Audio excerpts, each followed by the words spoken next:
Hello viewers, আসসালামু আলাইকুম।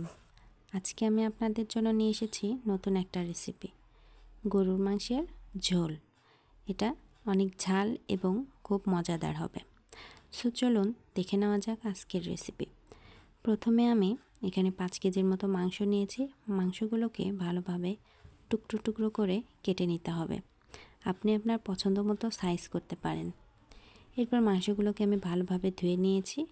তারপর একটা পাতিলে তুলে আমি পরিমাণ মতো পেঁয়াজ নিয়েছি। পেঁয়াজটা দিয়েছি হাফ কেজির মতো।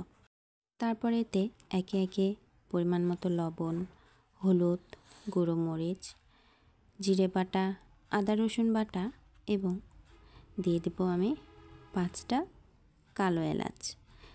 এরপর দিয়ে দেব দারুচিনি, সাদা এলাচ, লবঙ্গ, তেজপাতা এবং পরিমাণ মতো তেল দিয়ে এটাকে ভালোভাবে মেখে নিতে হবে।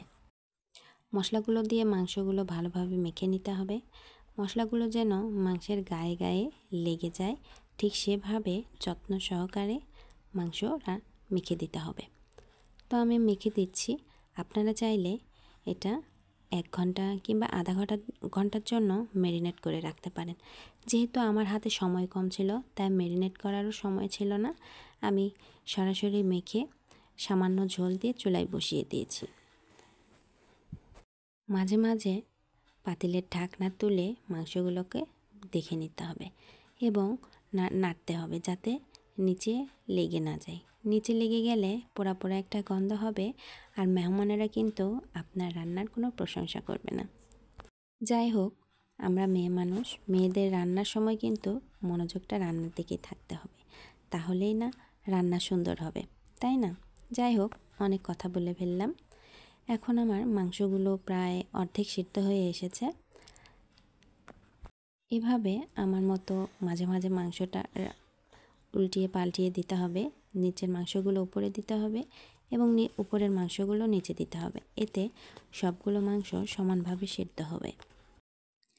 আমি মাংসে পরে সব পানি একবারে দিয়েছি, যা এটা আর কষাবো না। আমার মাংসটা সিদ্ধ হয়ে যাওয়ার পরে আমি কড়াইয়ে রসুন কুচি, পেঁয়াজ কুচি দিয়ে দিয়েছি। রসুন কুচি, পেঁয়াজ কুচি ভালোভাবে ভেজে নিতে হবে। যখন লাল লাল হবে তখন আমি চমকা বলকটা দিয়ে দিব। চমকা তালানিটা হয়ে যাওয়ার পরে আমি মাংসগুলোকে আরেকবার নাড়াচাড়া করে দেব, যাতে পেঁয়াজ ভাজিটা সবগুলো মাংসের উপরে পড়ে যায়। আমার হয়ে গেছে রান্না। লুকটা খুব সুন্দর হয়েছে। আপনারা চাইলে এভাবে বাসায় ট্রাই করতে পারেন। 5 কেজি মাংস কিন্তু কম না বন্ধুরা। আমার এই ভিডিওটা দেখার জন্য আপনাদের সবাইকে অসংখ্য ধন্যবাদ। সবাই ভালো থাকবেন, সুস্থ থাকবেন। খোদা হাফেজ।